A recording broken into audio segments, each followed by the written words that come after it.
দুনিয়ার জীবন বনাম আখেরাত কোনটা বেশি গুরুত্বপূর্ণ? আসসালামু আলাইকুম রহমতুল্লাহি ওয়া বারাকাতুহু।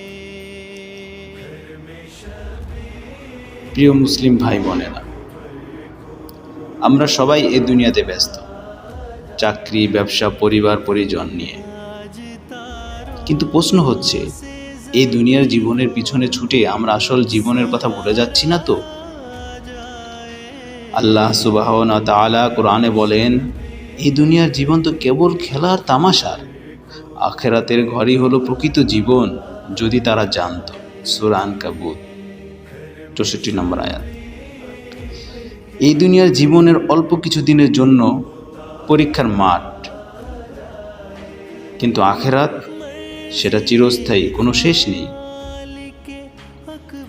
আজ আমরা লাখ লাখ টাকা কামাই করি, যদি আল্লাহর হুকুম অনুযায়ী না চলি, তাহলে এই দুনিয়া তো যাবেই, আখিরাতও যাবে।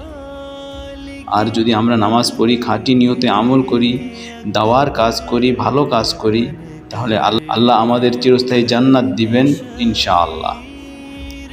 তাই আসুন ভাই ও বোনেরা, দুনিয়ার জন্য নয়, আখিরাতের জন্য প্রস্তুতি নিই, যেখানে না আছে মৃত্যু, না আছে দুঃখ, শুধুই শান্তি, শুধুই পুরস্কার। ভিডিওটি ভালো লাগলে শেয়ার করুন, যেন অন্যরা ভাবতে শেখে আমি কিসের জন্য বেঁচে আছি। আসসালামু আলাইকুম ওয়া রাহমাতুল্লাহি ওয়া বারাকাতুহু।